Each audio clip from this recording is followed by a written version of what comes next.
Gordon Douglas got his start in Hollywood as a child actor and a gopher for producer Hal Roach, appearing in a few Our Gang comedies before moving behind the camera to produce 1 and 2 reel comedies for Roach in the 1930s.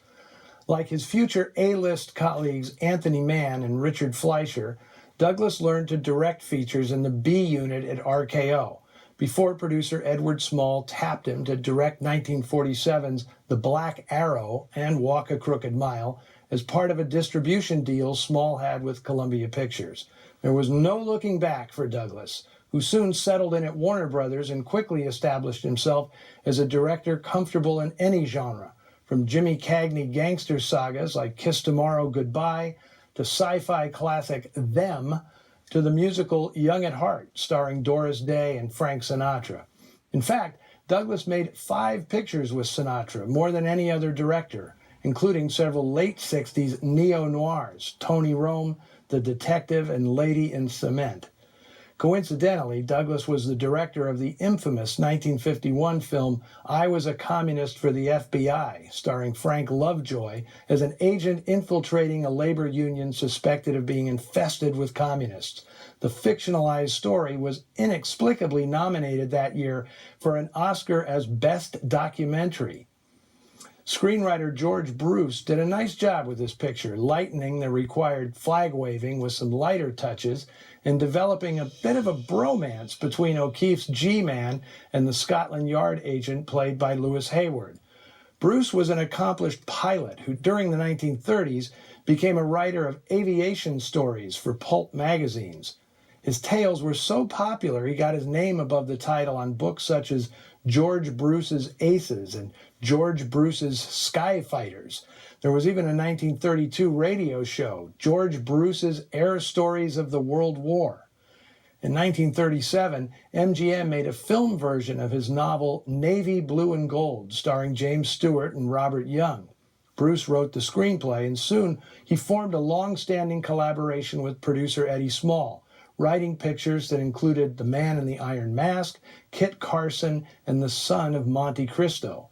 In all, Bruce wrote 15 screenplays for Eddie Small Productions, including the noir favorite Kansas City Confidential. But don't believe for a minute that Bruce wrote all of Dennis O'Keeffe's dialogue. The actor was writing screenplays even before he became a performer, and under the pseudonym Jonathan Ricks, he contributed to several noir films, including T-Men and the overlooked 1948 gem Cover Up.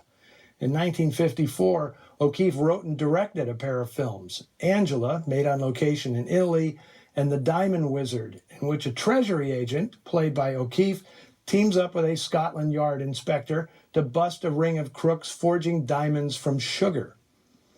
As for Walk a Crooked Mile's co-star, Lewis Hayward, the South Africa-born actor had come to prominence in England as a protege of Noel Coward's, and after moving to Hollywood in the 30s, marriage to Ida Lupino raised his profile even higher. But his acting career was put on hold when he joined the Marines in World War II, serving in the Photographic Corps in the South Pacific.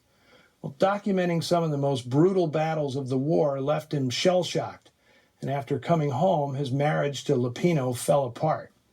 Before the war, he'd made a number of pictures for Eddie Small, and the producer helped Hayward overcome his trauma and return to the screen, casting him mainly in swashbuckling adventures such as The Return of Monte Cristo, The Black Arrow, and The Fortunes of Captain Blood, the latter two directed by Gordon Douglas. Well, that's enough commie hunting for this week. Next week, Noir Alley returns with a Fritz Lang rarity that is as timely today as when it was released in 1953.